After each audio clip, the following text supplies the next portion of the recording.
Once again, a short word, a short thought on the Vachateka Parsha. This week we read Parshas Balak. And in Parshas Balak we read about Bilam. Bilam had a diploma. He was the biggest specialty in his age. And his specialty was klolos, curses. And whoever wanted to curse another party rented his services. Balak calls Bilam to curse Bnei Yisrael. And HaKadosh Baruch Hu mahafach kol haklolos lebrocha. And then Bilam says a posuk. Hundreds of thousands, millions of Jews throughout the ages started their avodah every day with a posuk ma toivo oyolecho yankov mishkanesecho Yisrael.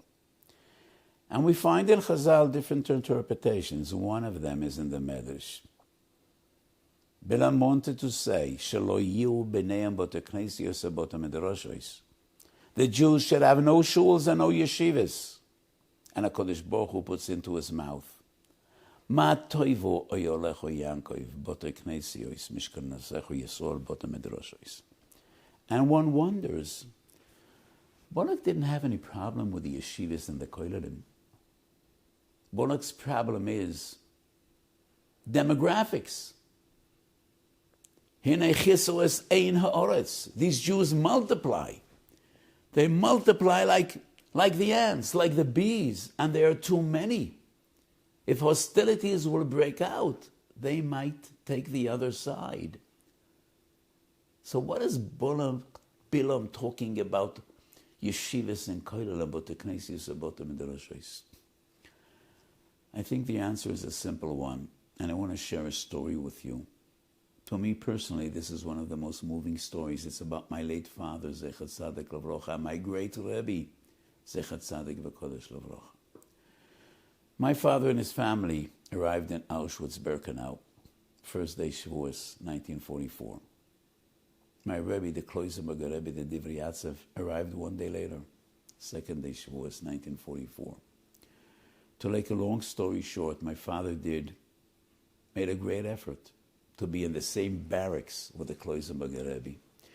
And he approached him and expressed his simcha, how happy and gratified he is that he'll have an opportunity to get close to the Rebbe. The Rebbe frowned down at him, surprised, and he said, Bocher, the mindset that Rebbe helfen, said the Gunish helfen.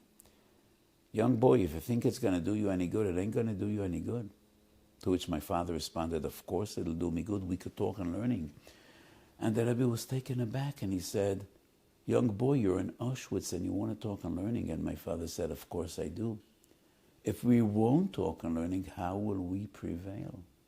How will we make it? And the great tzaddik was moved and he hugged my father, and talk and learning they did for the next 13 months. And talk and learning they did for the next 50 years. What my father felt as a young boy, as an 18-year-old boy, he intuitively felt if we won't talking and learning, how would we make it? How would we prevail? That is what Klal Yisrael intuitively felt 2,000 years ago. And that is what the great Tana Rabbi Yochanan Mezakei understood with his infinite wisdom. And when Aspasianos, Caesar, asked Rabbi Yochanan Mezakei, make a wish and it'll be fulfilled. What does Rabbi Yochanan ben Zakkai request? Ten li yavne v'chachomeho. Why yavne v'chachomeho? Rabbi Yochanan ben Zakkai understands Baruch HaKodesh that the Beis HaMikdash is doomed. And when the Beis HaMikdash will be destroyed, the Kohuna will lose its relevance. And the Nesius will no longer be intact in Golus. The only guarantee for the future of Klal Yisrael would be Yavne v'chachomeho.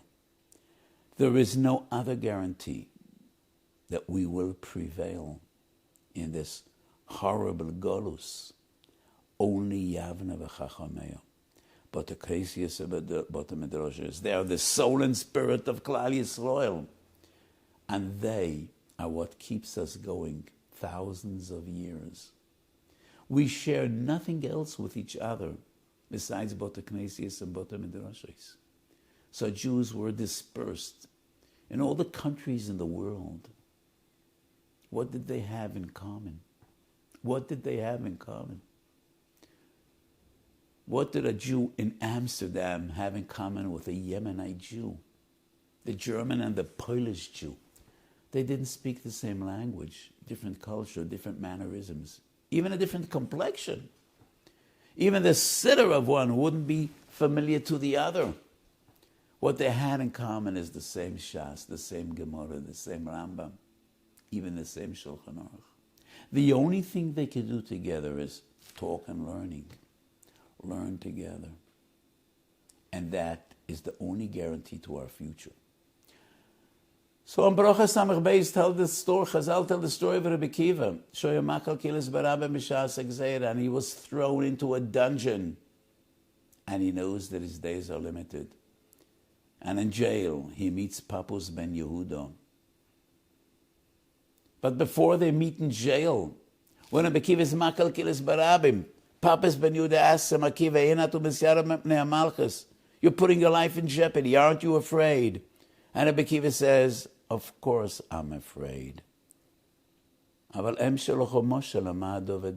me share a story with you. The fox was strolling on the riverbank. And he sees the fish seem to be very agitated. And they're swimming around nervously. And he asks them, Mipnei ma atem borchem? And they say, don't you see there are fishermen out there? And they put nets in the water to catch us.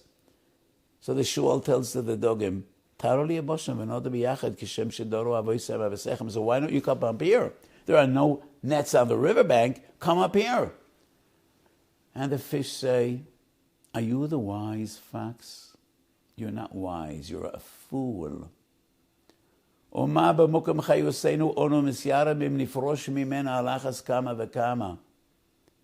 water gives us life. And in the water we're afraid. If we leave the water, we are doomed. We can have no life.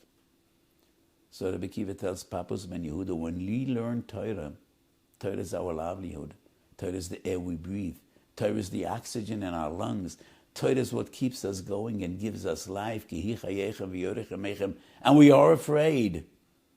If we will close our Gemaras and stop learning Torah, we are doomed. Like fish out of the water. They can have no life. That is what my father intuitively felt as a young boy. If we won't talk and learning, how will we prevail? And that is the secret of Klal Yisrael that Bilam understands, because Bilam was a prophet. So yes, Balak is afraid of the Jews, of the multitudes. He has nothing against the kohelim and the yeshivas. But Bilam understands, as long as they have Bota Knesias and Bota Midrashos, no power in the world could destroy them. It is only if we deprive them of their oxygen. Then